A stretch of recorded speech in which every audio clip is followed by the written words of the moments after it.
Welcome back to the channel and welcome back to another edition of the Spurs Chat podcast. In this edition, of course, we will be talking about this evening's game at Selhurst Park. Crystal Palace 1, Tottenham Hotspur 2, and we remain top of the Premier League. Not only do we remain there, but we are now 5 points clear at the top. An own goal from Joel Ward and another goal from Heung-min Son that is now 8 Premier League goals in 10 games so far this season. We've got 3 very special guests to talk about today's game. We've got channel regular back with us, Craig Dearman. Craig, how are you? I'm all good. Yeah, a bit dicey at the end there, but yeah, what a way to start the weekend, and it 5 points clear. Yeah, just fantastic. Again, I don't really care how we won the game. That was always going to be tough tonight. So just good to get the 3 points in the bag, and now we can kind of relax and watch everybody else over the weekend. Absolutely. It's great to have Mike Apps back with us as well, broadcaster and presenter of BBC South News. Mike, great to have you here. How are you? Really well. Thank you, Chris. Thanks so much for inviting me back on. I think there's probably few worse feelings than losing a match on a Friday night and having to get through the rest of the weekend. But there's got to be few feelings better than going 5 points clear on a Friday night. And you know, perhaps it won't last for the whole weekend, but yes, let's just revel in that Premier League table for as long as we can. Well, those of you watching on YouTube, I will be showing this picture quite a lot. Tottenham Hotspur first in the Premier League table, played 10, won 8, drawn 2, lost 0, goal difference of plus 13, 26 points on the board so far. We've also got actor TJ Ramini back with us. And for anyone that don't know, TJ was the man behind Henry Winkler's video. Very true. Now, TJ, yes. What I want to know before I ask how you are is when is Henry Winkler getting on that plane and hand delivering a signed photo to Ange Postecoglou? I wish I had a satisfying answer for you, Chris. It was such a wonderful, serendipitous moment how it all happened, because Max Winkler, who's Henry's son, is a dear friend of mine. And when the whole Happy Days thing happened, Max actually sent me Ange during the interview talking about Happy Days. And I said, oh, you know, get your dad to record a message and we'll get it out to him. And I said, yeah, okay. He was at the house with his dad, just shot him on his phone, sent it through to me. And of course, I put it out on the internet. And God, I haven't checked it in a long time. But, you know, the last time I looked at it, something like 7 million people around the world had watched it and shared it.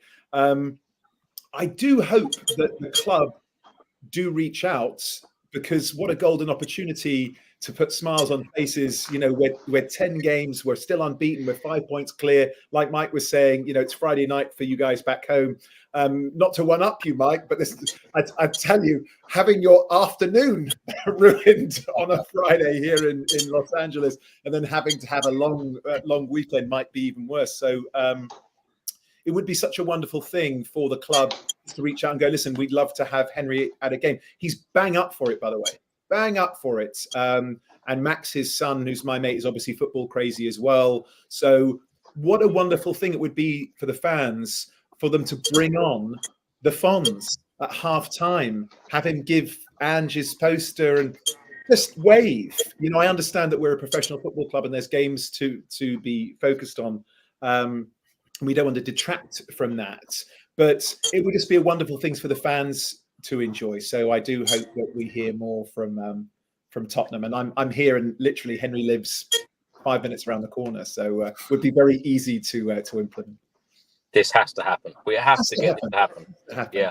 Happy days, right? Has to happen. Happy days, indeed. Yeah. Let's have a look at the match stats first of all before we get into it. Possession, Crystal Palace had 24% to Tottenham's 76%. Shots, Crystal Palace had 13 to Tottenham's 10. Shots on target, Palace had 3. Tottenham only had 1. Corners, 11 to Palace, 2 to Spurs. Fouls, 19 to Palace, 11 to Spurs. TJ, I want to start the show with you. Simply, your thoughts on the game this evening?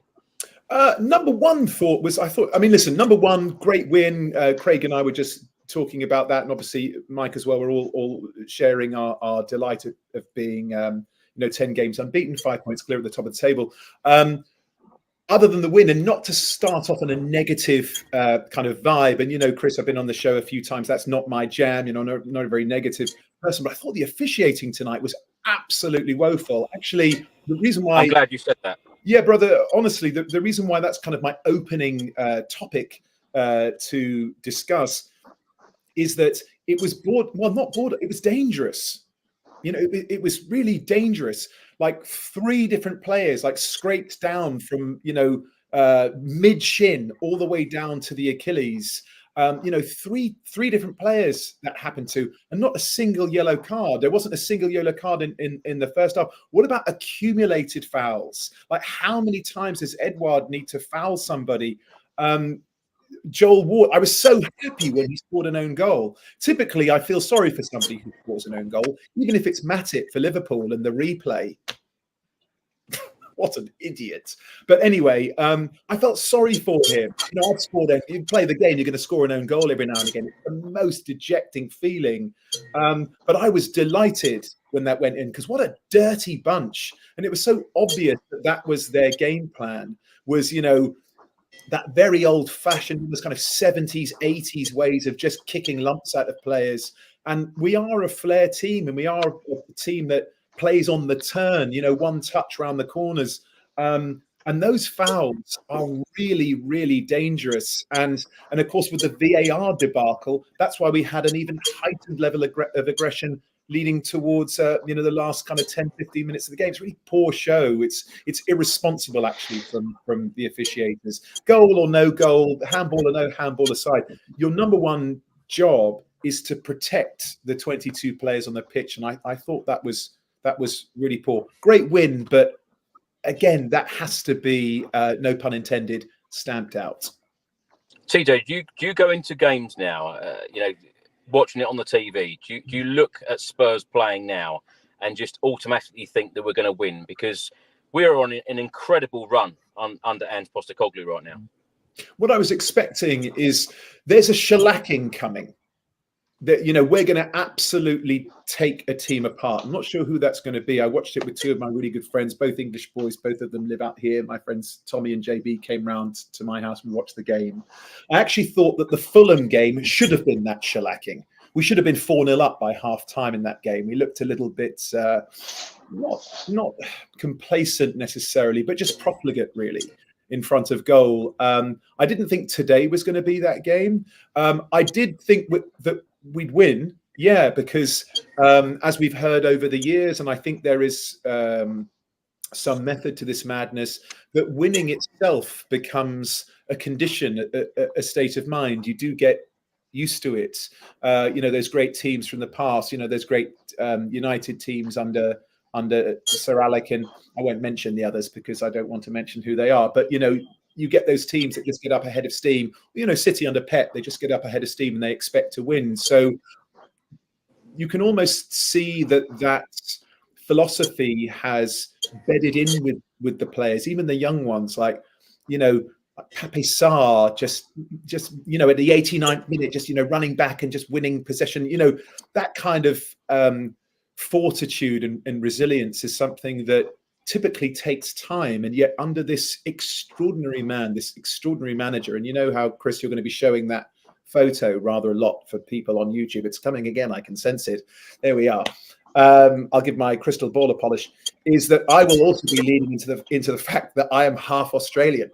My mother is Australian, and so I'm delighted with Ange. You know, the most successful run for a new manager in the Premier League ever. So I do go into games expecting to win. Yes, I do. Mike, let's come to you. I fully expected a win today. I went with a 2-0 score prediction. And I don't know, I just feel confident in going into every single game now that we are going to see entertaining football, that we're going to score goals. Heung-min Son is on fire right now. James Maddison is unbelievable. Mickey van der Ven, I know we're going to talk at length about him this evening, has been unbelievable, you know, since he signed in the summer. Vicario, another couple of great saves. How are you feeling as a Spurs fan right now? And give us your thoughts on this evening's game as well.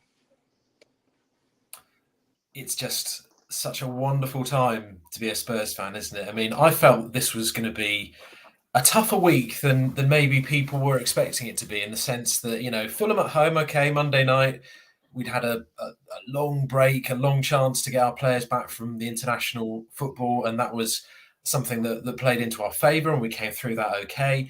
But I think it was a quick turnaround for this evening, and it was just set up under the lights Friday night. We know Palace had been poor in their last match against Newcastle, but they were going to be desperate to put the record straight tonight. And I just think it was really set up for us to fail tonight. And the fact we've come through, okay, we've, plenty of tough fixtures to come. Sky kept on showing the next 6 games we've got, and we've got some really big tests still to come in those 6 games, let alone in the rest of the season. But, let's not underestimate, this was a big test this week. We've come through it. We're top of the league. And I just found myself reflecting on when I think about playing away at Crystal Palace. I think I'm right in saying, can you remember the last time we were top after a game at Crystal Palace? Because I had to look this up. Under Nuno Espirito Santo. Under Jose Mourinho. So this was December 2020, 3 years ago. Do you remember that game? Because that was where one of the most frustrating matches as a Tottenham fan that I can remember, because we were top. We knew we had Liverpool away in the week. We thought, right, fine, let's get this match against Palace out of the way. Saturday lunchtime, I think it was. Early goal from Kane. And we thought, this is fantastic. We've got real momentum. Jose is going to deliver the glory back to White Hart Lane. And, of course, it was Jeffrey Schlupp late in the game, 1-1, terrible. You remember we went to Liverpool, didn't take our chances. Remember that Bergwijn chance that didn't go in? And, we know how that season played out. So I just think it's really interesting. And I looked it up. At that point, we were top, having played 2 games more, and we had a point less than we have now. That's what a good start to the season it's been. So, really interesting to reflect on how far we've come compared to that 12 games, side. was it, Mike? That was years after 12 games. That was after 12 games. December 2020. We'd won 7, drawn 4, and lost 1. 25 points. 1 point less than we've got now, having played 2 games more. And we were top of the league. Great step. Well, so I just think I love. I was going to say, Mike, we've been here before, yeah. We have been here before. But I just think I love.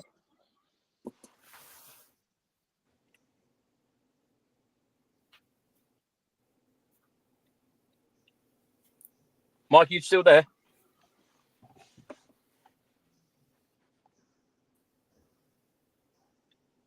Yeah, sorry, it just broke up for a sec there. So I was just going to finish there by saying that I love the quote from Romero today. If you heard his interview, where he said it would be immature to talk about the title right now. So I'm not going to talk about the title. I'm going to be mature about this, but I'm going to be excited. It's okay to be excited as a Spurs fan right now, and it's a wonderful feeling playing how we did to cement this position at the top of the league, and let's enjoy every moment. Craig, let's come to you. I'm certainly enjoying every moment as well. And that away end this evening was absolutely electric. The Spurs fans were so loud, didn't stop singing, and we are certainly all enjoying it at the moment. What were your thoughts on the game today? Yeah, I mean, so I suppose a minor negative. I thought in the first half we definitely missed a Dogie. I thought Ben Davies was just doing a job, and whether he bought him off tactically or whether he had a knock, I thought it was probably the right decision. And Emerson Royale did a bit better than Ben Davies, but it just goes to show. And I don't want to bring everybody down, but as soon as one cog is taken out of the wheel, it just goes to show how vulnerable we can be. I think not that Palace, I think at that point were worrying me that I thought they was going to go and get 5 or 6 goals, but you could see the whole system just wasn't quite working. Look, it was going to be a difficult game at Palace tonight. It's never an easy game there. I know we had a fairly good result there last year, but look, back on track. I'm just really, really happy, like everybody else at the moment, to be where we are. 5 points in the league. Yeah, played a game more, but we've had some crap years. We've had some utter dross to live through, and I think we deserve it. I am in no illusions that I don't think we're in a title race at all. I don't think you can say that, but I'm just enjoying where we are at the moment, because you are allowed to be happy. And anybody who says to you, "Oh, Spurs fans, banging on about winning the league. No, I don't think any realistic Tottenham fan is banging on about winning the league. We're just happy at where we are, and I don't think there's anything wrong with that. So, you know, as I answered, just enjoy it. That's what football's about. You know, if you can't enjoy where we are, then you go and watch another sport. You know. TJ, let me come to you on that exact point that Craig's just mentioned there. Some Spurs fans I know think that we're going to win the Premier League. Now, I don't think that we are in a title race whatsoever, but I've got to ask the question because no media outlets were talking about Spurs before the season started. Everyone thought that it was going to go wrong at Tottenham. Of course, Harry Kane went to Bayern Munich. We had to replace those 30 goals that he scored in the Premier League last year.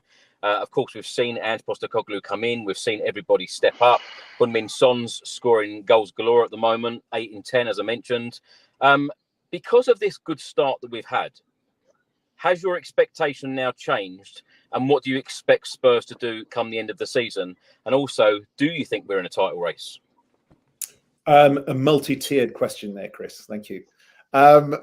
So, firstly, I think there's no doubt we're in a title race. I don't think you can be top of the table 5 points clear after 10 games and not, you know, have a lot of people going, I think these guys might win it or could win it. It's a long season, as we all know, as our noisy neighbours proved so gloriously last season. One of the things that I was talking about with my friends today and with my brother and my dear friends back home, I have a WhatsApp group with them, with my Tottenham fans, friends back home, is that can any one of us recall, and I'm also looking at some of the comments coming in and some really insightful and rather amusing comments coming in from our listeners and viewers, which is excellent. But I cannot recall a more pivotal, critical transfer window than the upcoming January transfer window in the history of this football club. Now, obviously, the football club has been around a lot longer than I have, but in my years as a Tottenham fan, and I'm man and boy and all that sort of stuff, I am from North London. Has there ever been a time where acquisitions were quite so pivotal, absolutely vital as they are now? Because to Craig's point, we missed Udogie. As we saw from the Fulham game, the drop-off was cataclysmic when we made those changes from Oliver Skip. Wow. Emerson actually didn't look too bad. Giovanni Lo Celso, like, it literally, I was going to say it looks like we're bringing on our junior players, but our junior players are top of their league as well. So not to do them any disrespect.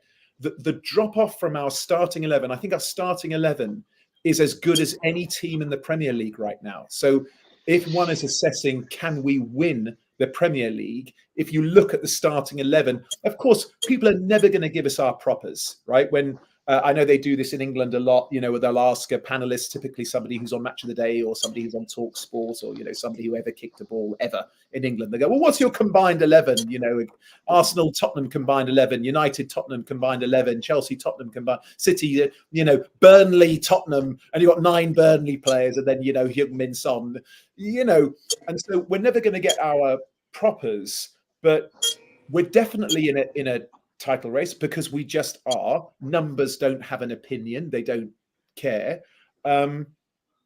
but in order to really have a shout at getting over the line, and my goodness, how much of that battle is mental, like getting towards the business end of the season, you know, is it 90% is mental? So we have to strengthen. You can't have the manager rubbing his chin and looking at our bench and thinking, Jesus, I'm going to have to bring on Giovanni Lo Celso, or, you know, you've got to bring on, or we talked about the fouls already. I don't want to talk more about that, but if Mickey van der Ven did have to go off today, and I have to say there was an outpouring of love and respect and admiration and affection for Eric Dyer, like over the last kind of week or so. You know, when they came back from the international, Mike's nodding his head. You know the video I'm going to talk about, right? And you know they were filming them all, and you know Maddison turned up in an extraordinary outfit that looked like cashmere pajamas, and then you know Dyer turned up and he said, "I know you're not going to use this," and all of our hearts kind of went, you know. bless his heart. I mean, no, he's not at the level, but he was a really loyal servant to the club and a good man and a human being. And so that hurt me personally, but I wouldn't want him coming on for Mickey van der Ven. So we absolutely have to strengthen in January. And Chris, we're in a title race, mate. We are. We are in a title race because we're top of the league, 5 points clear after 10 games. Not 3 games, 5 games, 6 games, 10 games. And that's a very different position for Tottenham. Wow. I get what you mean, TJ, because I think, 1 or 2 injuries to this starting 11, and then we could come off the rails. And Brother, Maddison went down and we all went. Yeah. Mickey van der Ven went down. And to Craig's point, Udogie is out. And Ben Davis, and again, Ben Davis is always going to give you a 6.5, right? We were talking about car analogies. He's a Lexus, smooth and reliable and comfortable and all that kind of thing. But no, you know what I mean? He's a Lexus. He's not a Lamborghini, is he? Well, I'll come back to you later on in the show and ask you if we're going to buy a couple of Ferraris and Porsches because perfect. Because the transfer window does open in 65 days, and yes, I am counting it down. Because I'm with you. I think that we do need to really strengthen in the January transfer window if we want to, have a real go and have a real challenge. Mike, do you believe that we are title contenders? Can we challenge for the Premier League title, or is that a ridiculous question? It's not ridiculous. It's fair to ask, but I think that just come back to it that really the Premier League for the last 6, 7, 8 years has been all about how good are Manchester City.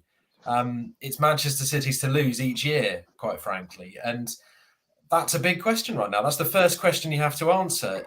I would say, and we can say this because we weren't expecting to be in the position we're in, so it's okay to speculate and throw our opinions out there, I guess. I would say the early signs are, it could be argued that Manchester City aren't quite on the level they were of last season because they've lost Gundogan.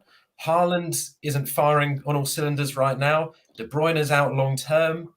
They're not scoring the level of goals they were last season. We know they've actually evolved, whether by choice or by accident, if you can put it that way, to be a side that's actually quite relying on a strong defence right now. So that's the first question. Are Manchester City going to slip and allow another side in? And then the second question is, if they do, can it be us?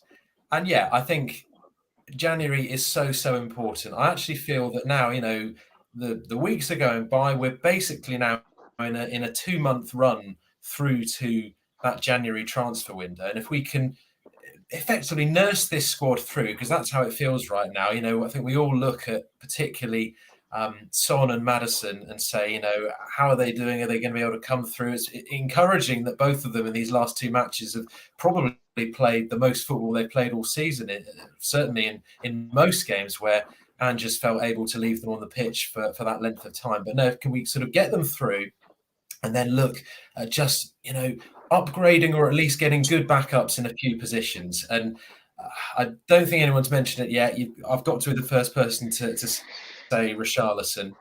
Again tonight, clearly putting a lot of effort in, a lot of desire, work rate, but so far simply not delivering. And I think that is a clear position where we all feel or will feel that, we need to be just that bit sharper if we're going to maintain what we've begun going into this season. So, clearly really encouraging signs. But yeah, I just don't know. I seem to remember coming on your show at the start of last season, very early on, I may say, but speculating that we could be in a title race under Conte, and we all know how that turned out. So I'm loath to commit in the same way right now, but we'll see how things go. As I've said many times, Mike, I thought the trophies would be coming under Pochettino.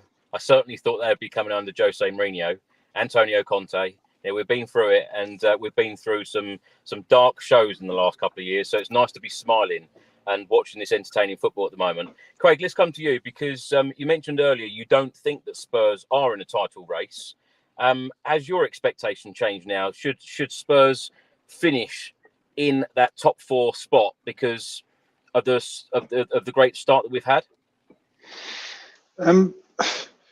Yeah, I mean, look, I'd love to turn around and say I think we're in the title race. I mean, by its very nature, we're first in the league, so you could argue we are in a title race, whether I think we are or not, or anybody else thinks we are or not. But ultimately, it was all about improvement on last year and seeing a change in the way we play to something that we all want to watch. That was all my aspirations were when Ange come in. Can we finish in the European position? Oh, well, am I going to be watching better football? Am I going to see a plan for the team? And in my mind, when the season kicked off, if I got all 3 of those, then I'd be dead happy. Obviously, seeing the way we've started now, unbeaten, it's just incredible, and it kind of messes with your head a little bit because we're not used to this. So you ask a Man City fan, are we in the title race? Yeah, they're all going to say yes. Whereas Tottenham, even though we're above them, we can't think like that because we know what's gone on before. So it's really difficult trying to get my head around it, to be honest with you. But ultimately, finishing the top 4, I would take that. Like you said earlier, Chris, on Sky, I would take that. If we're still in this position come March and we're still within striking distance, then we are in the title race, and that's when you're going to be I'm going to be getting really excited along with a lot of other people. But, I just think it's early days. I know we've played 10 games now. A quarter of the season's gone, more than a quarter of the season. So I just think I'm just trying not to get ahead of myself, because we've all been here before. We've been top of the league before, not by this amount and not at this stage and playing so well, but I'm just trying to keep my feet on the ground. And it was just like that Udogie thing that I said earlier. Little things like that, you think, yeah, let's just frame this in a bit. But I get excited with everybody else. I've been there before, like we all have. Like my son Ben's put in the comments there from the press conference, and just said, thought Emerson at left back was outstanding. Those kind of things are helping us at the moment. The guys are coming on and helping us, and as long as the subs do keep coming on and helping us like that. Obviously, what is great to see that Ange saw that position needed to change, and he made the change, and it changed the game to our benefit. So, look, he's just got to keep doing what he's doing, and we're going to be up there. You're playing it cool, Craig. I love it. TJ, you mentioned the transfer window earlier. 65 days away now. Now, if Spurs were, I don't know, top of the league then by going into the new year, if we were top of the league or we were say 6 points away from top, what do you think Spurs need to do in that January transfer window? What players do we need to bring in? What positions do we need to strengthen, in your opinion? I'm sure that it's not going to be of any great surprise to anybody on this panel, or probably the people listening and watching.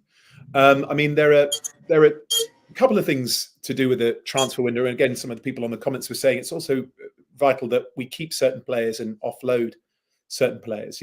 We're very much that club that we won't buy until we sell.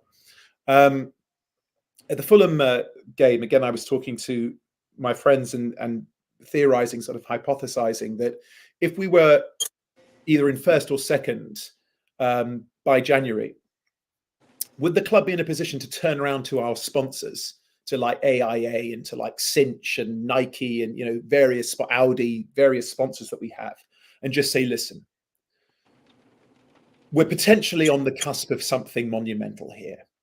Is there any chance that you can give us more money than you typically would? None of us knew that. I had dinner with a friend of mine, another Arsenal guy, a Tottenham friend. What a Freudian slip. I had dinner with him last night. We have dinner with each other every week if we're in town, every Wednesday. And he's a business guy. He's an insurance guy. And he said 100% yes. Like if Tottenham put in a call to AIA and just said, listen, we're going to have a go in January, and we're actually going to be one of those clubs that gets our business done early. Like, speaking of Arsenal, that's why I said Arsenal. It was an absolute travesty that we didn't bring in Trossard. Speaking of left-sided players, Mike and Craig, and of course you as well, Chris, like bringing a player like Trossard off the bench when Martinelli goes down, it's not even a step down, really. It's a different kind of... How many goals has he scored? including the which really bothered me, that equaliser that he scored against Chelsea the other day. Obviously, I've got no love for Chelsea, but I wanted Arsenal to lose.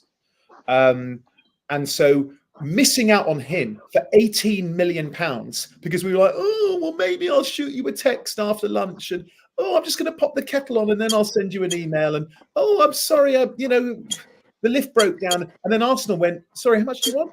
18 million? Done. And it was done in 24 hours. We can't mess around like that. Can't dilly-dally. Like, what I want to show is the courage in the boardroom that we've been showing on the football pitch. That's what I want to show. So if that means that Levy is famously going to blow the dust off that checkbook and actually make something happen, fantastic. If he feels more comfortable calling our sponsors and going, listen, guys, give me money because we could win this bloody thing, get that done. Like, whatever we need to make some statement signings. We've signed some remarkable players. Benton Kerr was what, 18 million quid or something. Vicario, unbelievable. And I love him as a person as well, not just as a player. He feels like he's been at Tottenham for ages. Man's been there for a couple of months, speaks English like a champ, making saves. He's got a great sense of humor. That's what we need. But those bargains, okay, brilliant. And that's a Paratici signing all day long. I hope he's still like in the background going, I know I'm not supposed to do this, but I just put in a cheeky text to someone, I've got you someone great. But let's bring in someone who can, again, to Mike's points, Richarlison, slight question to you all. If we didn't know Richarlison was a striker, would we give him such a hard time? Because to me, he looks a bit like Decky right now. He's kind of, quite strong on the ball, holds it up well, he works hard and everything, but just doesn't really score many goals. He looks a bit like Decky, not as good as Decky, but a bit like that. If we didn't know he was a striker, we'd give him an easier time. Not that I'm a fan of Richarlison's, and not that I think that he's good enough, but what he's doing, he's offering us something.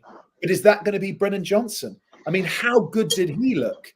He looked like he just came on today and said, right, let me take this opportunity. I've got 10 minutes, watch this. And then you look at somebody like Lo Celso, who was given, 30 minutes, 40 minutes. And it was absolutely embarrassing. He was disinterested and lethargic. Like, at least show us something. Show us a bit of courage. And he didn't show any of that. So I cannot wait for him to go to Betis. Go to Villarreal and run around in the sunshine in a league with 2 teams in it, if that makes you happy, or fight for the title that matters, which is the Premier League.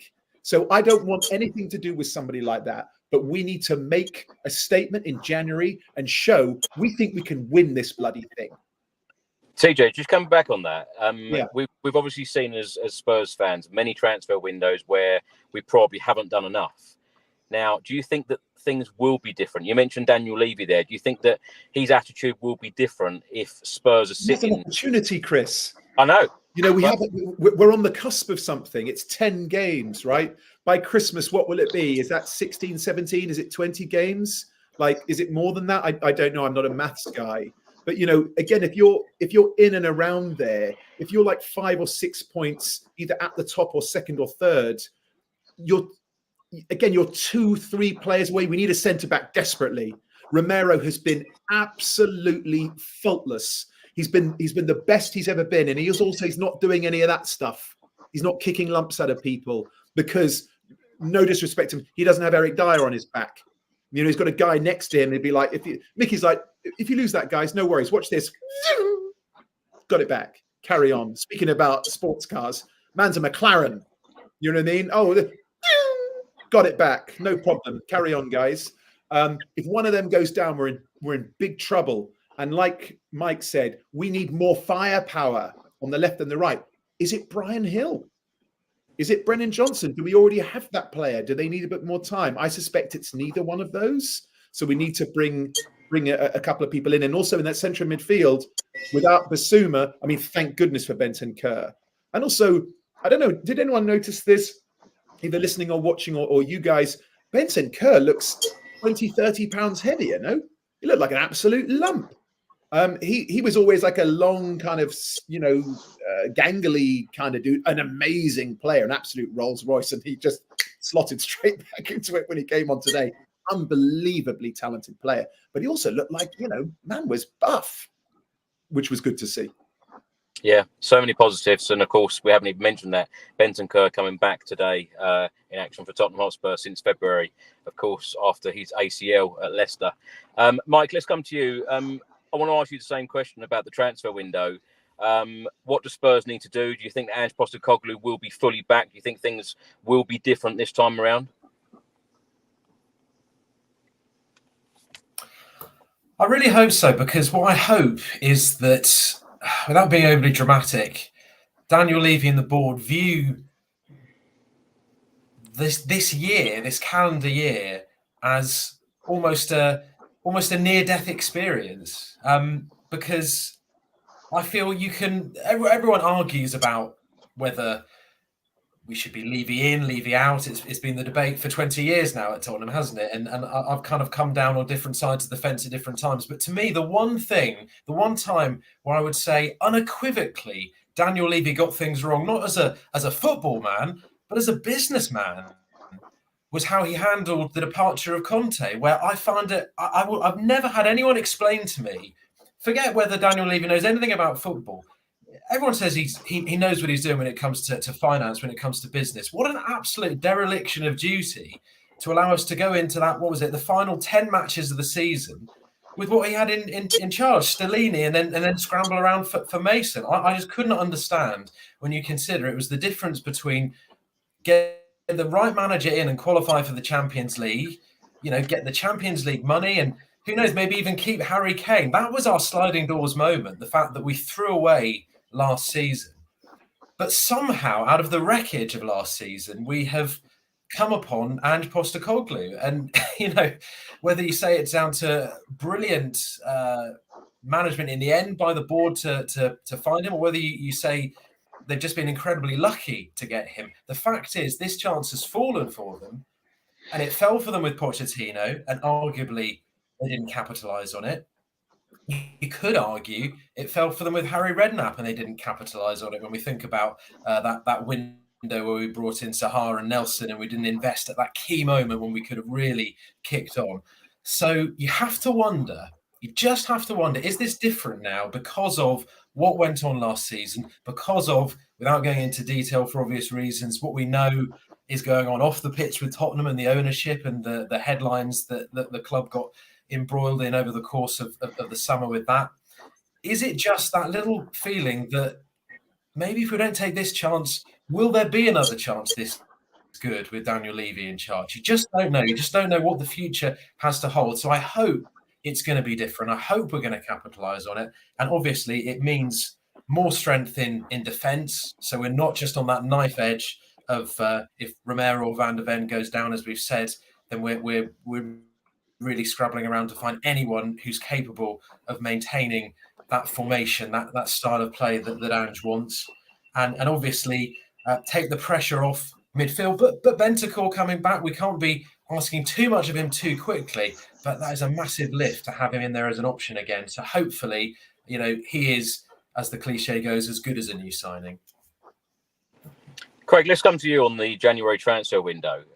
Now, when you look at the signings of the summer, James Maddison, Vicario, Mickey Van de Ven, to name three, have been sensational in these opening 10 games for Spurs. Do you think that things will be different, are different now? Do you think that the recruitment is going to be different to what it has been in the past? Because Mike mentioned there Zaha and Nelson. I can think of a couple of other times when Pochettino probably need 2 or 3 players to make us real title challengers, didn't really get the players that he wanted. Is it different now for you? I think it is to a degree, because you've got to look at the business that Paratici has done for us, and on the whole, they've been pretty good signings.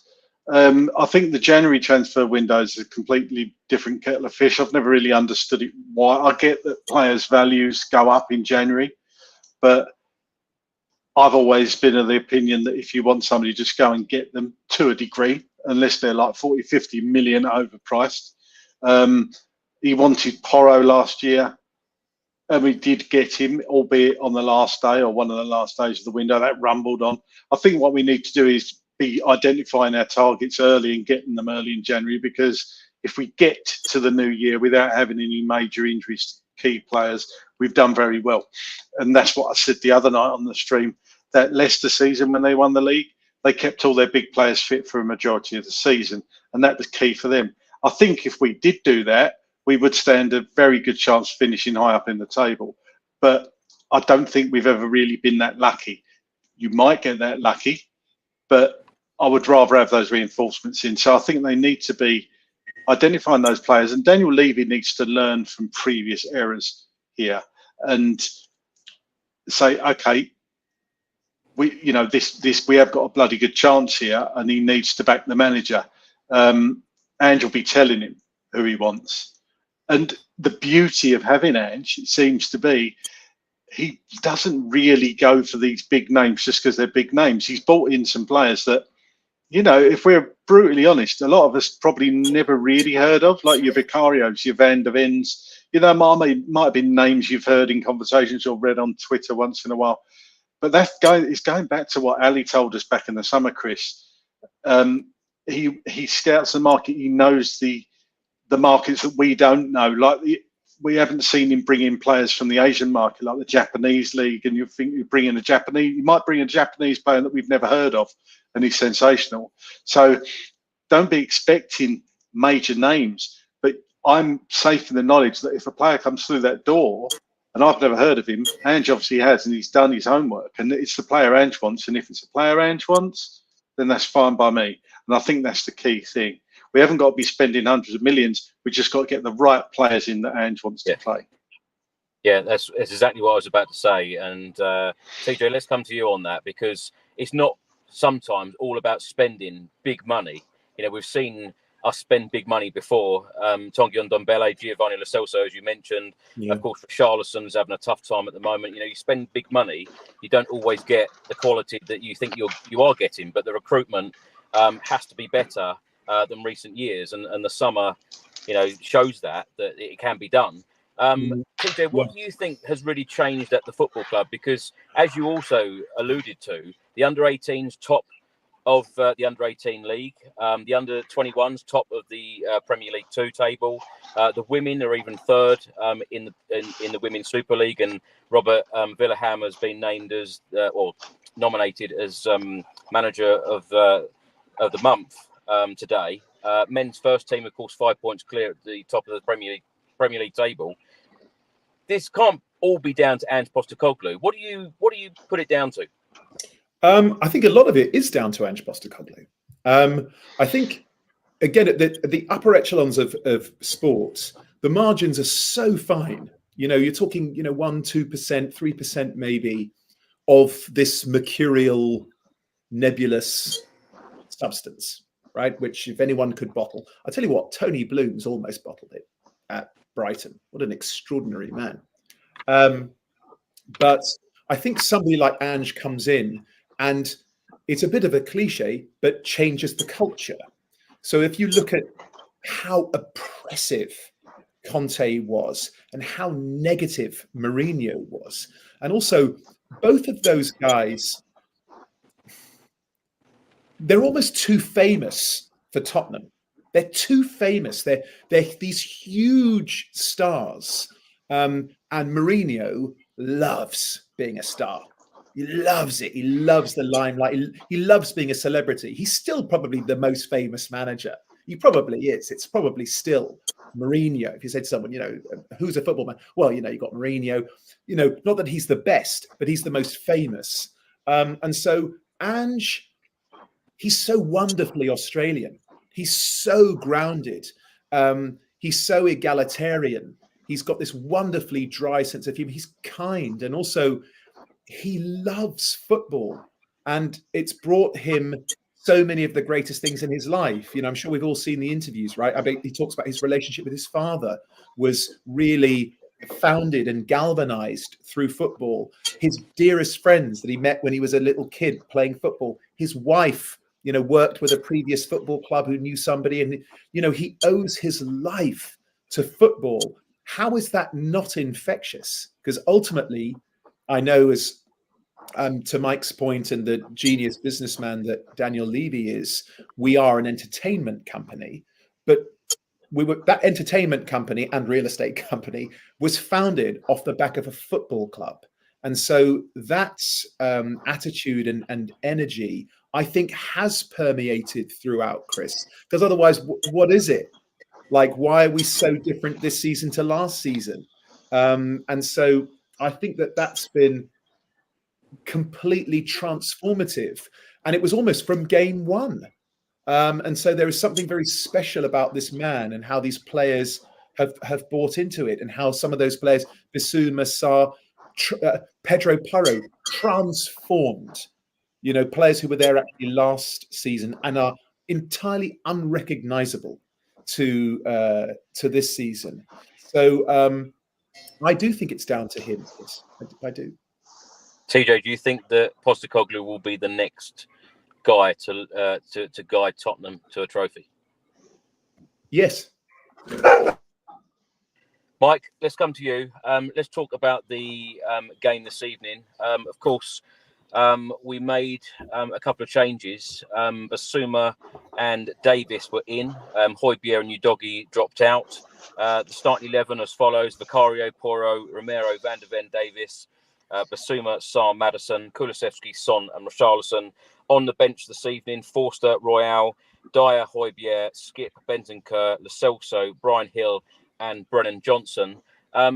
Any surprises in the starting 11 for you? Did you think that it was fair that Højbjerg dropped out, having done so well in the previous game? I think it was fair on the basis that Bissouma has been, I think most people would say, our best player, if not our best player, then in the top three for this season. But I love the fact when I saw him in the starting lineup tonight, Bissouma, I was just really pleased, because to me it said that obviously it shows how highly Ange rates him, but also it shows how much trust he put in him, because we all know that was the debate going into it, wasn't it? We've got Chelsea next, and everyone wants Bissouma in that starting lineup for Chelsea, because we know he's 100% one of the first names on the team sheet for our best 11.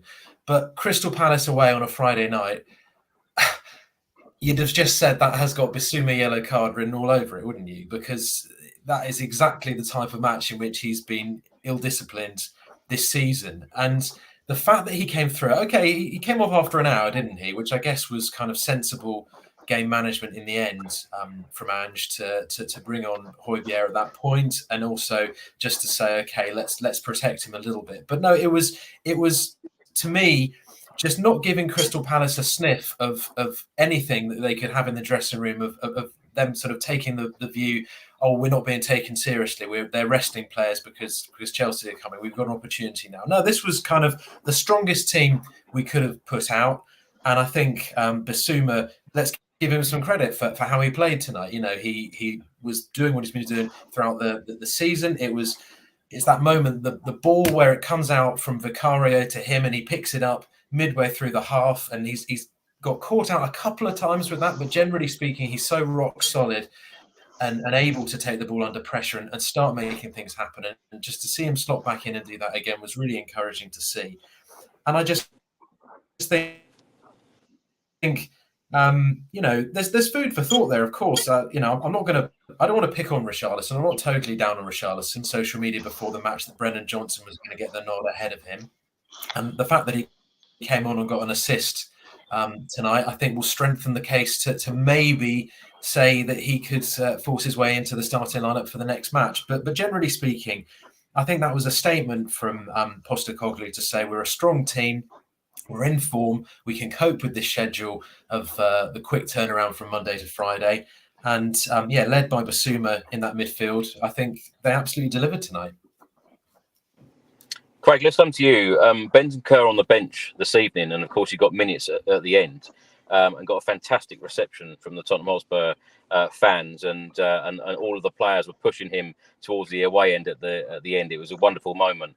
Were you surprised to see him on the bench this evening, because it had been hinted heavily a number of times that it was going to be sometime in November, and you know it wasn't a sort of given that he was going to even get minutes. Even though he would have been near ready. Were you surprised to see him? And, you know, when I looked online, a lot of Spurs journalists that cover the club on a daily basis, they were even very surprised that he was there. There was part of me that wasn't actually obviously pleasantly, I suppose pleasantly surprised, but it didn't shock me that he was there, because having seen the way he finished that half volley in the week, you think somebody who can do that is obviously not that far away. And I think his actual knees being as strong as it's going to get for a few weeks, but it's getting the fitness for game time. That was the main thing. Having done that injury twice, and obviously not had as much good care as he's been getting, and the physio and everything, your knee does feel quite strong. As long as you get your muscle mass back, your knee feels pretty much there or thereabouts after about 8 months if you've taken care of the injury. But it's the match fitness.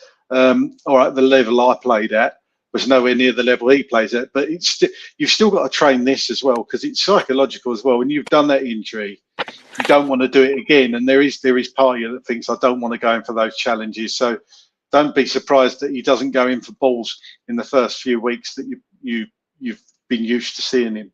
But having seen him back, it was just phenomenal, and it would have been quite poetic that I thought he was going to get a goal towards the end there when the ball fell to him on the edge of the box, and it was just a bit of a scuffed shot. But fair play. It's a shocking injury to come back from. The technology for the operation they do hasn't really changed since the early 90s. They've tweaked it a bit, but it's still 8, 9, 10 months. The recovery's got a little bit quicker, but it's still a really, really hard injury to come back from. And he's obviously done well, and as we spoke about before, I think TJ, you were saying he does look ripped, doesn't he? He looks absolutely like he's bulked up here as well. So he's obviously been on the weights because he can't weight there for periods of time, so he's just been on the dumbbells, and that's just to keep himself fit. But yeah, absolutely phenomenal player. Great to have him back as an option in the middle, and it does make me wonder what's going to happen.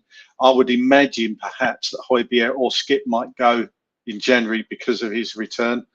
I don't know, but I just can't. I think Skip's probably 4th on the list now, isn't he? 4th or 5th on the list now. So would they bring somebody in to replace one of them if they went? They probably will, but it's got to be an upgrade, in my opinion. Or you might as well just go with what we've got. TJ, who does Bentancur replace in midfield? Sarr? Is it unfair on Sarr? Is it unfair? I mean, listen, whoever he does replace will feel hard done by. So to that degree, yeah, it will feel unfair to the player that he replaces. But to Craig's point, it's a really tough injury to come back from. He's just so good, isn't he? He's just next level, isn't he? You know, one of his first involvements, I'm sure you guys remember, he was way out on the far touchline, probably 35 yards from our own goal. He was right on the line, received the ball. He had 2 Crystal Palace players closing him down. He couldn't go right because he was on the line, and he still came out with the ball. And it was like his first or his second touch. Like he's a class above. You know, when Mike was talking before about Biss, I mean, I would say, is he the best central midfielder in the league thus far?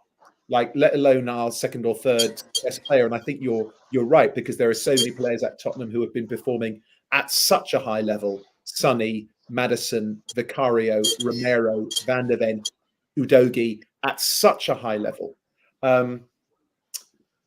It was also interesting what Craig was saying about not knowing who a lot of these players are. And you're absolutely right, mate. You're absolutely right. And I spoke very briefly earlier about Tony Bloom and how we have fully committed to this metrics-based system of recruitment, which I think we can see is already bearing fruit. You know, it's really working for us. A lot of the people, again, in the comments are talking about, well, what about our homegrown players? Again, mate, you're absolutely right. Craig, you're absolutely right that Skippy's 4th choice, he's way off it now, man. And again, like you talk about those margins, you know, this was a player that went to Norwich and, you know, came back, went back to Norwich. Oh, he's our player of the season, best player. We got promotion. Is that your level, mate? Like, are you the best player in the championship, but, you know, a kind of okay player in the Premier League? If he does go, and I think he should, I definitely wouldn't sell Højbjerg. Definitely not. And again, to all of your points, he came on at exactly the right time, and he's such a selfless player. You know, Richard Cracknell, again, I'm going to dine out on this quote. He's the dustman at Tottenham. Just comes along and, you know, it's an unglamorous position, but my goodness, he does it with aplomb. And also, I think players just kind of go, okay, Pierre's on the pitch. You know, he just has a calming effect because he's never going to give the ball away. Like, yes, his instincts are to go sideways or backwards, but when you're two up and like they're pressurizing and this wasn't his magical self today, he's a great player to bring on. And of course, I mean, he's absolutely irreplaceable for Denmark, who, you know, get to the semi-finals in international. You know, they're a really good outfit, right? So convincing a player like that to stay is as important as new acquisitions, in my opinion. TJ, let's come to the match instance. Now, Crystal Palace had a chance through Ayew, which was saved by Vicario, and just a minute later, Vicario made an even better save than the first one with his left hand. How impressed have you been with our new goalkeeper? So good, man. So good. And not, we might have talked about this before, actually, Chris. You know, when people are typically criticizing goalkeepers, they'll often throw him as a great shot stopper. And I've always said, well, that's your job. Do you know what I mean? Like, that's your job. We'll call you Roy Keane then. They're critiquing me. They go, you know, oh, well, he always knows his lines. That's my job. You know, there's got to be a bit more than stopping shots. I'm going to turn up, do the scene, and somebody gives me a cue, and I just go, you know, it's my job, right? Learn your lines. And so you have to offer so much more than that. And talk about a calming entity as well. Like, he's so cool on the ball. I loved as well how him and Romero just played the ball backwards and forwards for about 5 minutes, and people were booing. Yeah. And again, like my friends who were like going, oh, you know, they're being booed. I'm like, that's their fans booing their own players. Go get the ball. You're 2-0 down. Go get it. And I loved how they did that. And again, he's 10 games into this new club, into a new country, new culture, and he's slotted into it so well. He's got a shout for being one of our players of the season. Again, people were saying on the comments, you know, I think he has won man of the match already, but he's got to be a shout pretty much every game for man of the match. He is absolutely unbelievable. How old is he, guys? Do we know? Does anyone know that? He's young. 27? Is he 27? I thought he was younger than that. Yeah. So. Possibly. Somebody will know. And then the last thing I'll say before I shut up, and I know that that's rare for me to ever shut up, but John George, who's either listening or watching, posted a stat. I don't know if you guys saw it, but when Arsenal did their invincible season, after 10 games, they were on 24 points, which is 2 less than Tottenham Hotspur this season. I'm out. Yeah, Vicario's just had his 27th birthday. Okay, so he just turned 27. Okay, I thought he was younger, but that's okay. For a goalkeeper, that's young. Mike, let's come to you. Now, in the 16th minute, there was a free kick just outside the Crystal Palace box, and all of us expected Maddison to take it, but Basuma took it. Were you surprised? Well, without being disrespectful, I was first of all relieved that Harry Kane wasn't on the pitch. We don't miss that. We don't miss that. I thought he was, by the way the free kick was taken, to be honest. Do you reckon he's over somewhere in Germany thinking, hold on a second, Tottenham's got a free kick? Like, he felt like a disturbance in the force. Yeah, absolutely. I must admit, as the ball was placed down, I really did think we're due a free kick goal from Maddison, aren't we? We've seen him do it enough for Leicester, although it was pretty far out, wasn't it? Maybe it wasn't like the perfect position, but I was quite fascinated after the ball sailed over the bar, watching Maddison. Then the camera zoomed in on Maddison really rather than Basuma, and I was just trying to work out, you know, that look on his face. Is that sort of just trying to not look too disgusted at that point? I'm not sure, but I feel like we haven't really well, obviously we haven't sort of taken the opportunities yet, but we haven't actually had that many opportunities from dead balls this season. We don't seem to come close to getting a penalty since Kane left. Bizarre. Incredible that we're We haven't had 10 a matches all in. season. We've not had one all season. Absolutely. So we're 10 matches in, and technically we don't know who our penalty taker is yet, do we? To replace Kane, I guess it would be Son, but who knows? Maddison's taken them for Leicester before.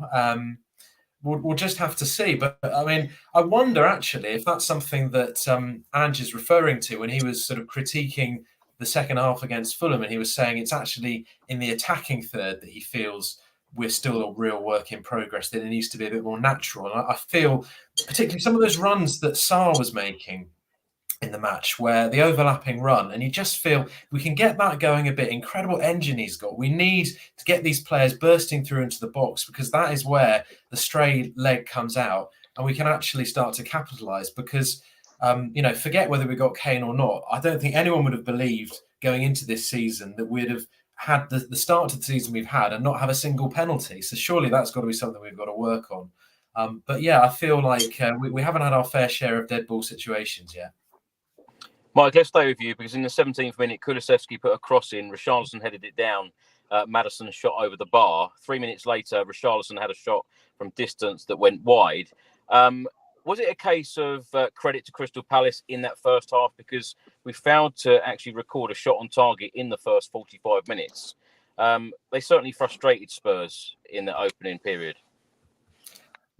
That's where that was kind of, I was having to fight against that voice in my head that says, this isn't going to happen. We're going to come unstuck tonight, because ridiculously, and this is how you get as a Spurs fan, Palace lost 4-0. So therefore they're not going to be as bad tonight. They're going to be absolutely drilled, and they're not going to want to give a single thing away all match. And getting in 0-0 at half time, that was the concern. But I just think, absolutely give Palace credit for that, but ultimately it was their undoing. And I think, talking as TJ said about the Palace fans booing, I mean, you have to say, incredible career, incredible story of Roy Hodgson managing in the Premier League in his late 70s. But it was getting a bit ridiculous, their absolute refusal to press the ball when we had it in possession in defence tonight. And that's what it came down to, that they absolutely had a plan A, but only really in the very dying stages did they consider anything approaching a plan B. And that's why ultimately they got what they deserved. I tell you what, the home fans this evening they were very, very quiet. It's probably the quietest I've known Selhurst Park in all the times that I've visited there. Craig, let's come to you. In the 30th minute, a Crystal Palace ball over the top. Mickey van der Ven, out of nowhere, clearing things up. And then 5 minutes later, a ball over the top, over the head of Ben Davies. Mickey van der Ven, yet again, out of nowhere to clear things up for Tottenham Hotspur. I'll tell you what, I've got to say that Mickey van der Ven was probably my man of the match this evening. I don't know about you, but Mickey van der Ven, what a signing for Spurs. Yeah, he was my man of the match. I thought he was simply outstanding again. And I do liken him to the Roadrunner. Anybody who used to remember that cartoon, I can just hear it. Like the ball goes over it, and he's, he's gone. He's just unbelievable. I love watching any player with pace, but when you've got a defender with pace, it was like a couple of those balls you were talking about and a couple of others. Like we were sitting watching the game, and my son went, Mickey's got him. And like he just put the afterburners on and he goes. And how good must that be for people like Romero, who's been playing, bless him, with Dyer, who's not blessed with pace. Even when they got 3 or 4 yards on, Craig. Like even when that's it. An attacker is a significant distance away, there's just no doubt. It's like within 3 or 4 strides, and it's amazing, isn't it? It is, and he's not actually that quick off the mark, actually, when you watch him. But when he gets going, he's like a McLaren P1 and makes everybody else look like a Renault Espace. So it's just simply sensational. Apologies to anybody who's got a Renault Espace, but honestly, Renault Espace, I hear it in Alan Partridge's voice. Yeah, or the one out, or Mike Bassett. He was talking about he had all the pulling power of a Renault Espace. Honestly, Mickey van der Ven, sensational defender, and the defender we've been missing. He really reminds me of Jan Vertonghen. He's like Jan Vertonghen with pace. to be honest. And that's the biggest compliment I think you can pay anybody. Defensively, though, Craig, this season we do look so much better than previous years, don't we? We do, and it is funny enough the striking phase of the pitch that does seem that's not clicking at times. When it does click, like we saw for the goal, which we'll come on to, it's sensational. Those little intricate passes when they come off, but the defence has just improved so much. I don't know how many goals we've conceded. We must be up there with the least conceded in the league. I think I looked the other day, and I don't know, Chris, how many we've conceded. Is it 8, something like that? It might not be that many, but it's a monumental change, isn't it, for a manager who prides himself on attack, for our defence to be so good. But does that come about because we're not dropping so deep? What was interesting, I'm sure you'll mention it later, I think it was 2-1 at the time. They had a free kick and our line was so high. And in previous years, we would not have been that high. We'd have been on our 18-yard box and they played the ball over the top, caught them offside. Thank you very much. We was back in possession. So it's just about that bravery and trust. And again, I'm sure it's because Van der Ven's so quick. If it did get behind us, he's got it, mops up all day long. But massive improvements in the defence, Yeah, we've scored 22 in 10 games and conceded 9 so far. Right, yeah. TJ, at half-time, of course, it was 0-0. Ange Postecoglou made a sub. Emerson Royale coming on, Ben Davies going off. How are you feeling at that point, and was that the correct thing from Ange to do?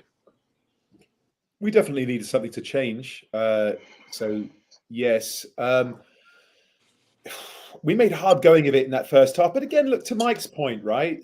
This is Roy Hodgson. I mean, he's been doing this since Methuselah was a boy. He's going to die in that jacket, isn't he? And so you could see their game plan. And again, just to hark back to, right at the beginning of the show, Chris, right? You asked me, how I was feeling. And my initial sentiment after the, joy and jubilation at, having won again was how poor the officiating was today, dangerously so, and you could see that was part of their tactic. Like, let's just kick these guys. Let's not let them get into a flow, not let them get into a rhythm. Everybody knows that Tottenham under Ange, we play through the centre. We've never been more we have been in our past, but certainly not for a long time have we really been a Tadeiras to do team. And we are now. We play right through your centre. We're coming for you, which is why Skip just is never going to be able to do that. He's never going to have the skill to be able to turn left, turn right, like Benton Kerr, like Bissouma, and even like Sarr. We're talking about Sarr. Oh, Sarr's going to be the one to go, and he is, and he's mustard.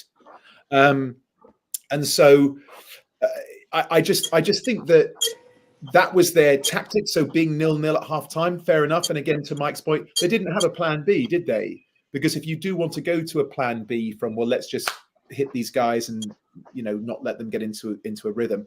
If you go a goal down, you're like, ugh, now we're going to have to play. And they weren't interested. They weren't interested at coming in the ball. 2-0 down. Not interested. They had 3 players in our half. I was counting them when Romero and Vicario were passing the ball back. Still 3 players, not pressing. And also you got Højbjerg on at that point. So even if you do press, Vicario passes to Højbjerg, and Højbjerg can play a perfect first-time ball left or right, sideways, right? That's his career. So I wasn't surprised by that, but of course we got 1 on the ball, but I knew 1 wasn't going to be enough because they were very threatening from set pieces. They're always going to be threatening from set pieces. And Ayew is an absolute master of drawing a free kick. Absolute master of it. So they were going to get a lot of free kick. How many corners did they have today? Wow.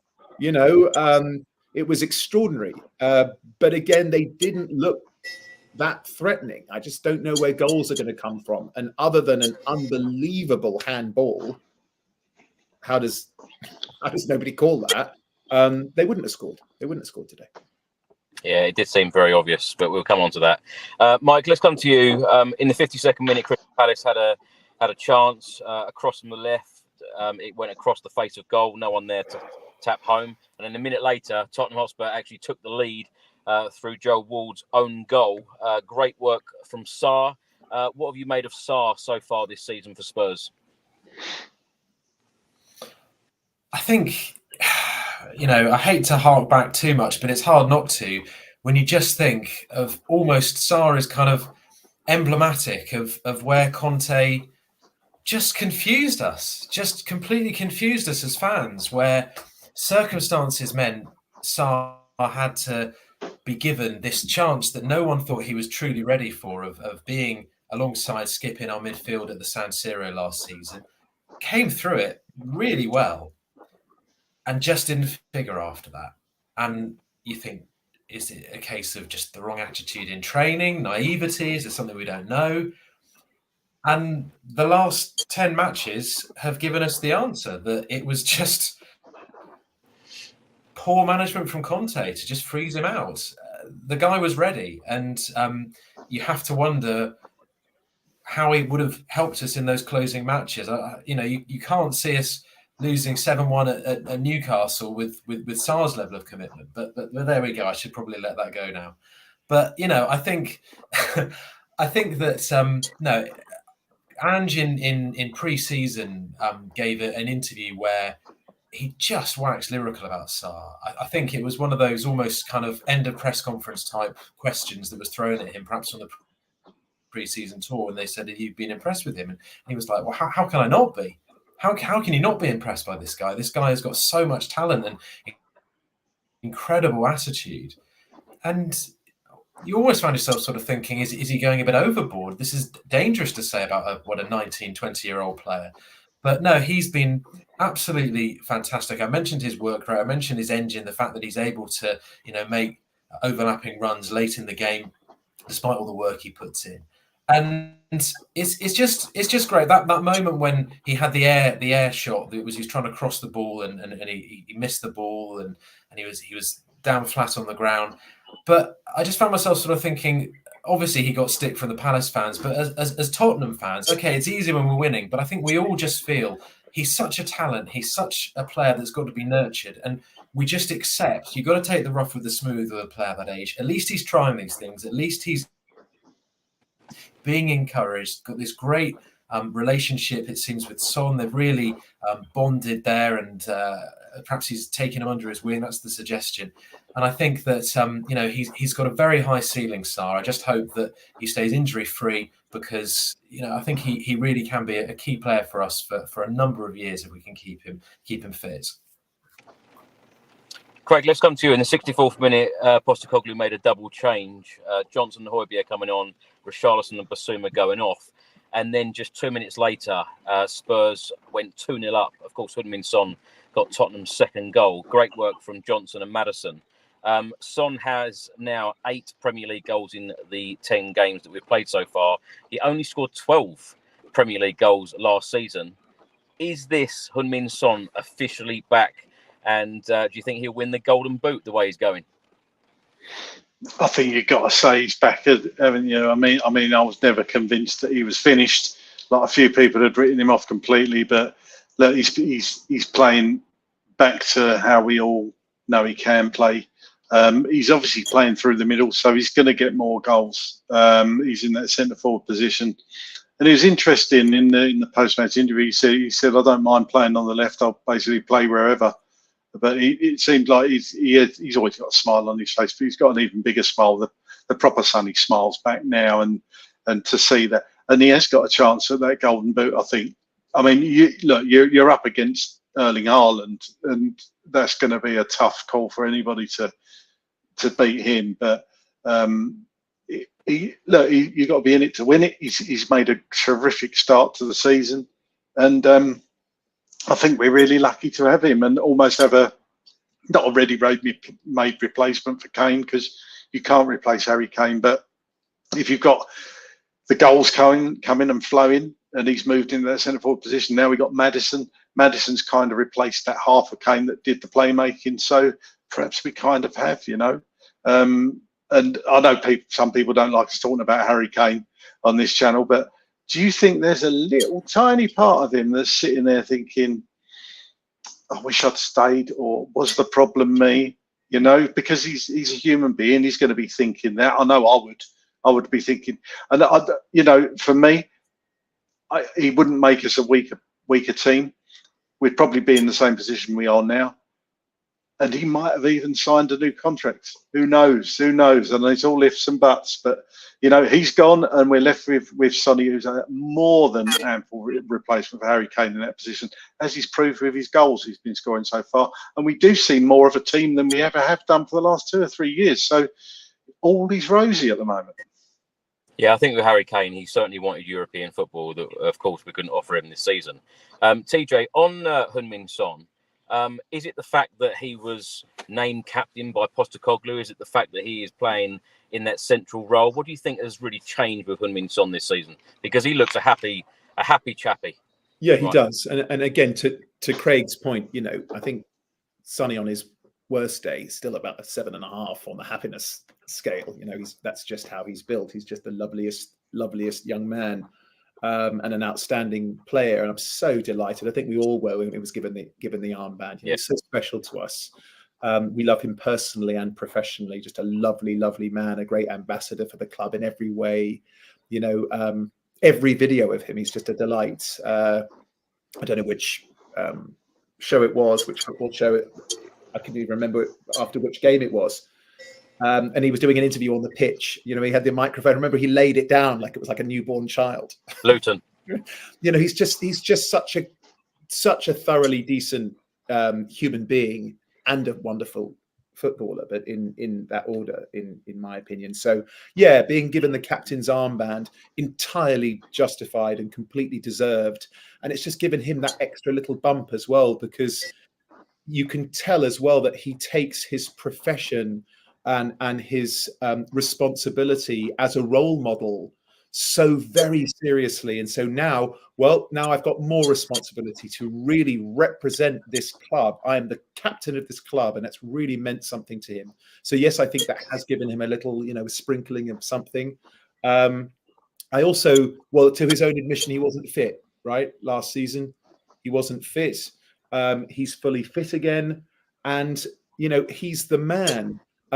If Harry was still in the team, and again, I'm with you, Craig, I don't think he would weaken this team because it's Sonny on the left instead of Richarlison, and it's Harry Kane down the centre. You know, I think the only thing that would change would be Ange saying to him, listen, mate, you don't need to drop into midfield because Fist and Sarr will do that all day long. Again, a lot of people talking about Sarr's work rate, and that is extraordinary. I mean, you know, talk about covering every blade of grass, but also not kind of running around like Tom Carroll, like, you know, running around with the ball and making tackles. I mean, that second goal was a work of art. I mean, it was absolutely beautiful and all inspired. I mean, we'd played about 15 passes before that long diagonal that Sarr played over to Brennan Johnson. And speaking of Brennan Johnson, he looked like a man with a point to prove when he came on. Just coming back from injury, was it hamstring? It was right. And those are really tough to come back from. I never rated him anyway, but look at Ryan Sessegnon. Like, ever since that hamstring, which was God knows how many years ago, he's just a player that's got the handbrake on perpetually and will never take it off because of that fear. Brennan Johnson had no fear. Again, a to dare is to do player. Let me come into this Ange Tottenham Hotspur side and show that I can do a job here. And he really did. I was delighted for him. Winning the header, which went to Maddison, letting him know that he was available, calling for the ball, demanding the ball, got it back, played it over the defender. Like, it wasn't just a flat pass on the ground, which the defender would have intercepted. Having the foresight to play it over the defender's boot, Sonny tucks it away. Beautiful goal. Mike, let's come to you. How excited are you, the fact that we're sitting top of the league, 5 points clear, and we just know, as Spurs fans, there is so much more to come from a lot of these players?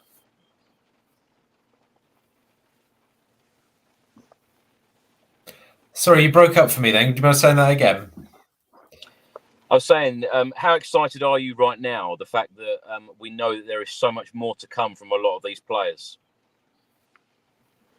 Yeah, I mean, that's the fantastic thing, isn't it? And I think it's the fact that we know that we've got a proper football coach there, a proper football coaching team who is going to really want to develop these players. I mean, it felt at times under previous regimes that, you know, there was even talk that under Conte, almost the players were kind of figuring out themselves, remembering some of the routines and the play in matches that they learned under Pochettino because it worked. Because Conte was so much let's have a solid base, let's protect what we've got and just be fixated on that. But I just feel that so many players have got such a lot of potential there that can be worked with. And it's already been mentioned tonight, TJ was saying with Romero, the fact that, he's just a different player, isn't he, to what we've seen before now. The fact that his discipline is by and large so good. And developing a player isn't necessarily just about performance, play on the ball. It's about attitude. It's about assuming greater responsibility and leadership on the pitch. And he's absolutely done that. So I just think in so many cases, at the moment, we're ahead of schedule. And what I like with Ange is that he knows that. So he's not getting carried away. He feels that after, you just feel with Ange, after 10 matches, he would absolutely accept us having, maybe 3, maybe 4 fewer wins if he felt that we're actually moving in the right direction. He would be less concerned about the points tally than we are, I'm sure, because he has that self-belief, that belief in what he's doing.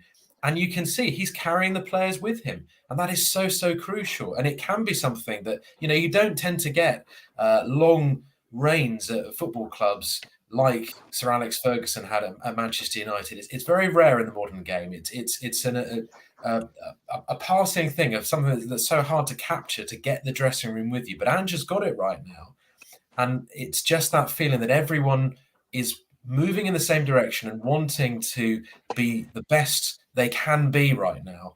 And absolutely incredible to say, isn't it? Top of the league, but we all feel there's so much more to come. And that is just such an exciting position to be in. Craig, let's come to you in the 83rd minute. Emerson Royale with a great cross. Brennan Johnson headed it across goal rather than at goal. Why?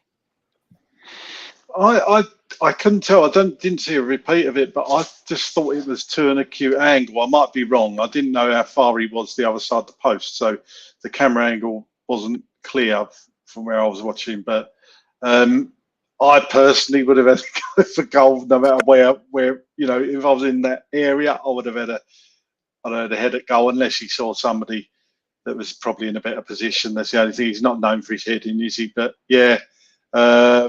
Would have completely killed the game, but yeah, I must tell you this: you wouldn't have seen it, Chris. After the game, Ange went an interview with Kelly Cates, Gary Neville, and Jamie Carragher, and they were discussing the game, blah blah blah. And the sense of humour on Ange is just brilliant, because Jamie Carragher said to him at the end, "Oh, you're just copying Pep, mate, aren't you?" And like they're having a laugh about that. And Gary Neville said, "Yeah, that's what I tried to do at Valencia." And just as he handed the mic back to him, as he was going, Postecoglou went, "How did that go for you?" and walked off. It was brilliant. It was really, really good. But he's just that typical Australian dry sense of humour. Fantastic. Loving it. Well, in the 90th minute, Bentancur, of course, came on, as we've mentioned. Brian Hill also came on. Kulusevski and Maddison went off. And then 8 minutes of stoppage time went up. I think it's right that we come to you on this one, TJ, about the Crystal Palace goal right at the end. It was obviously handball, wasn't it? I think that everyone in the stadium saw it was handball. It went to VAR. I was extremely surprised, I must say. As a fan inside the stadium, I was very, very surprised. Yes. That, and also, Romero called it at the time. Yeah. It wasn't, you can often tell how the players react. And also, Ayew looked like a puppy sitting next to a pile of poo. He couldn't have looked guiltier.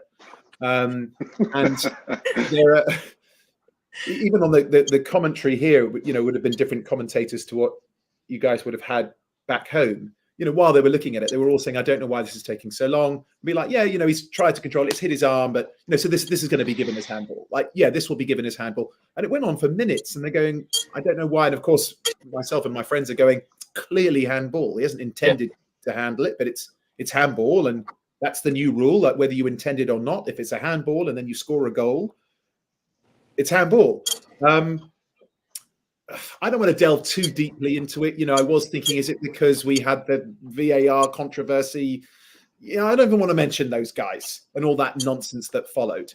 I don't want to get too bogged down with VAR. Okay, look, they gave it and we won the game.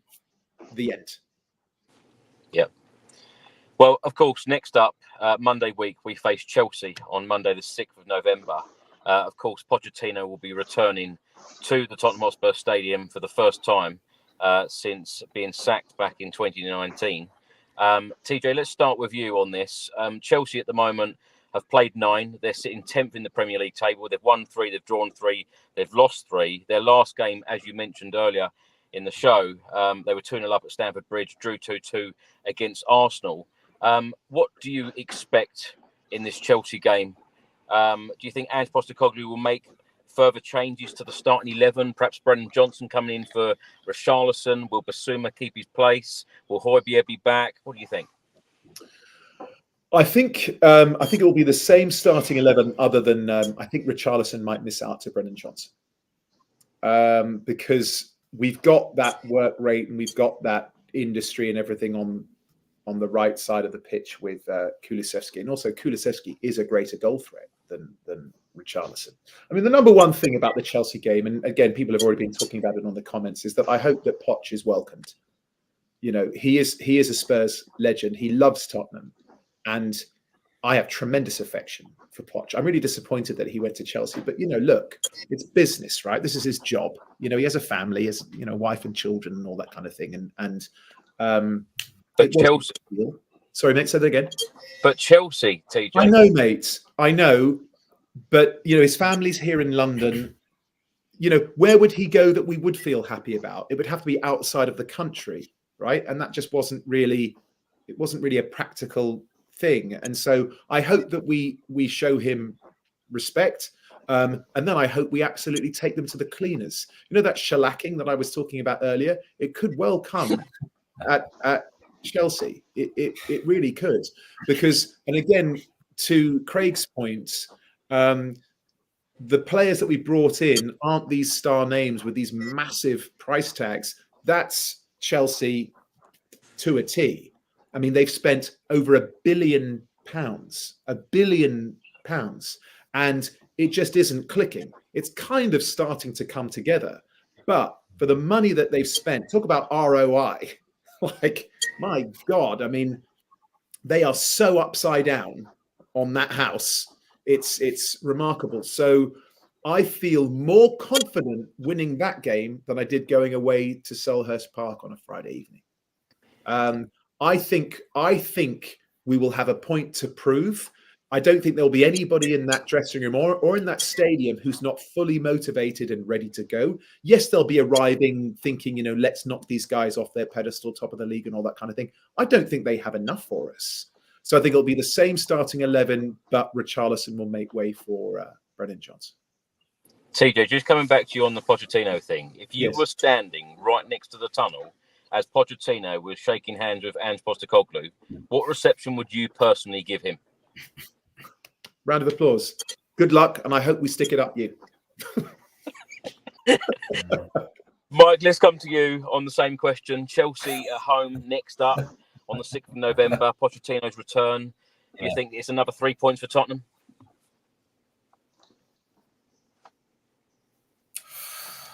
Well, I'm just so glad we're in a position where, we're there to be shot at now. And of course, we've got to prepare ourselves for the fact that we're going to have, more than a week, aren't we? Because we're talking, 10 days now to wait for this match. But, whatever happens, we're going to be top of the league going into that game. And, we're there to be shot at. And I just feel that if we stumbled tonight, then it comes back to that Palace game under Mourinho that I referred to right at the start of the show, where, we've then got Liverpool. We've got the match that we were really excited about, and we're feeling, we didn't do ourselves justice in the previous game. Well, we've done ourselves justice now. We've done everything we could pretty much in these first 10 games. We've got a points tally we can be so proud of, and we can go toe to toe with Chelsea now. Play a proper match of football against. It should be a good, entertaining game, which certainly that has not always been the case in this fixture in recent seasons. and let's see how we go. But I mean, I'm with TJ on this. I would absolutely be giving Pochettino that round of applause, and I do feel that whatever we say about his choice in going to Chelsea, and I hate the fact that he's gone to Chelsea. I wish he hadn't. I wish he hadn't have done that interview where he said they're the biggest club in the Premier League. What was he thinking? That was a mistake. And maybe there's just a little bit of spite there from him about how things ended for him with the club there, that he just had to have that little dig.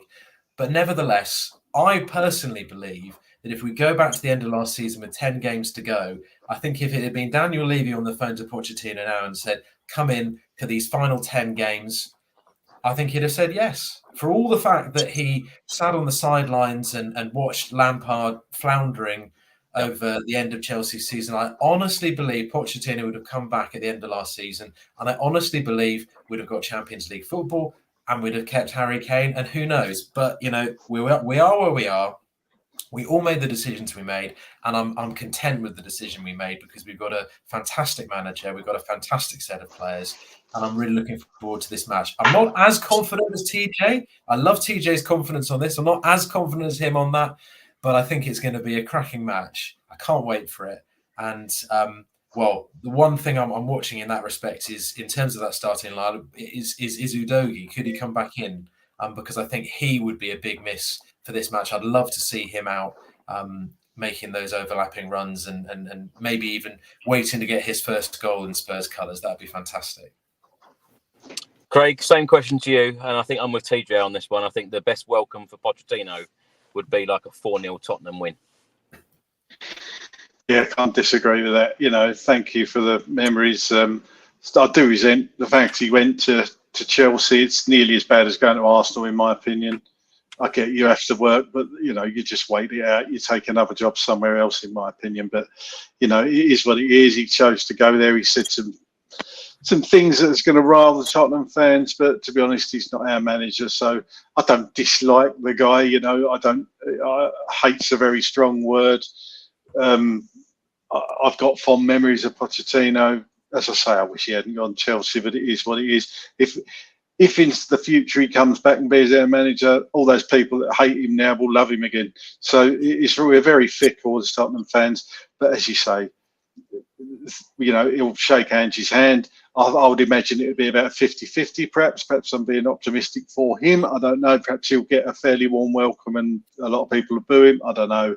Don't really care. All I want is a Tottenham win and an absolute spanking or shellacking. I think that would be a great word on Countdown, wouldn't it? Shellacking. I'll have to look that up if that's a proper word. I wonder if 9 letters on. It might well be. I'll be looking for that, yeah. But yeah, wouldn't that be lovely? I wanted to come on here every time you asked me for a score prediction, and all season I was just going to say 5-0 Tottenham, just for a laugh, for a win, because I'll be right once, surely. Let's hope it's this week. Realistically, I would go for a 2-0 Tottenham win, but I would love a 5-0. Well, that's the last 2 questions I've got. Score prediction for the Chelsea game, which you've given me, Craig, and if you were to predict now where Spurs will finish in the Premier League at the end of the season. 3rd. So 2-0 and 3rd. TJ? I'm going to say 4-0. 4-0. God. Shellacking. 4-0 shellacking. And I'm going to say, I'll say 2nd. 2nd? I'll say more head than heart and say 2nd. So Manchester City, I take it? Yeah. What about you, Mike? I'm going to say a repeat of tonight in scoreline 2-1. I'm going to say first penalty of the season. Let's put our colours on the mast for that. Put a fiver on that, Mike. Son penalty in the 89th minute, something like that. That would be great. And I'm going to also follow Craig and say 3rd. I'm going to go 2-1 Spurs. Cool. Sorry, TJ. Who's in 2nd? Mike and Craig, if you're going 3rd for us. I can't say Arsenal, okay. So I'll say Liverpool. Mm-hmm. I just can't say Arsenal. No, I hear you, mate. What about you, Mike? So yeah, City top, and I don't know. I mean, it's interesting. I was worried about Newcastle, but they've got so many injuries right now. I think they're going to spend heavily in January. So we'll have to see. But yeah, maybe Liverpool. Mm-hmm. What about you, Chris? I'm going to go Spurs to finish fourth, and I think Manchester City will win it. I think Liverpool will be there. Perhaps Newcastle. I don't want to say Arsenal in there, but they are very strong. Of course, they're very strong. But I do expect us to beat Chelsea on the 6th of November, and I'm really looking forward to that game. And I think it will be a very, very mixed feeling amongst the Spurs fans. I think some people will cheer Pochettino. I think that some people will boo him. I think it will be a very, very mixed reception for him. Mm-hmm. But do you reckon the score will be 2-1? 2-1. I think we'll win. Yeah, I think. How about this? Just before we go, how about fourth and an FA Cup? Oh, absolutely. We need this trophy, and wouldn't it be wonderful scenes to see Heung-min Son as our captain lifting the trophy, Postecoglou lifting the trophy, that bus parading down the high road. It would just be absolute scenes. It'd be amazing. Yeah. TJ, thanks so much for joining us this evening. Pleasure, mate. Thank you for having me. Always a pleasure. Thank you. One thing I would love you to do in the next couple of days is send me a list of every single Spurs player and put what car they are. That's a great idea. I'll do that. I'll do that. Yeah, okay, I'll do that. What are you up to at the moment? Where can people find you? I mean, listen, we're still on strike, right? It's still an actor's strike. So, but the thing is that I did so many, like there were 3 like huge video games that came out at the beginning of the year that I'm in. I'm in Star Wars Jedi Survivor, obviously still in Star Wars Battlefront 2. I'm in Forspoken, and I'm in the Dead Space remake. So, for people who play video games, I'm always on those. And also I've done, all those big American shows, which they repeat all the time. So, NCIS LA, Designated Survivor, Grey's Anatomy, Arrow, I'm in all of those. So, I'm constantly annoying people. Like people are at the gym go, oh, I've just seen you on that. I'm like, yeah, sorry about that. But yeah, that's what I'm up to at the moment. Well, TJ, a pleasure to have you here. Thank you so much for your time. Craig, thanks so much for joining us again. Where can people find you? Yeah, no problem at all. Always good to come on when we've had a win, and there's been a lot lately, so it's lovely. At DM9 on X, if you want to follow me, that would be lovely. Thank you very much. Just got to 400 subscribers or followers or whatever it is, so that's brilliant. Thank you all. And Mike, thanks so much for joining us again. A pleasure to have you back. And where can people find you?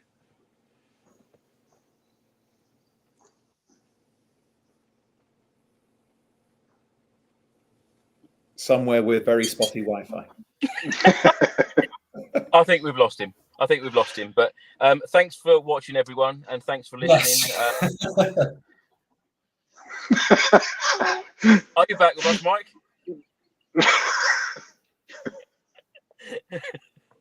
Well, Mike, Craig, TJ, thank you so much for your time this evening, and thanks for watching, everyone. Thanks for listening.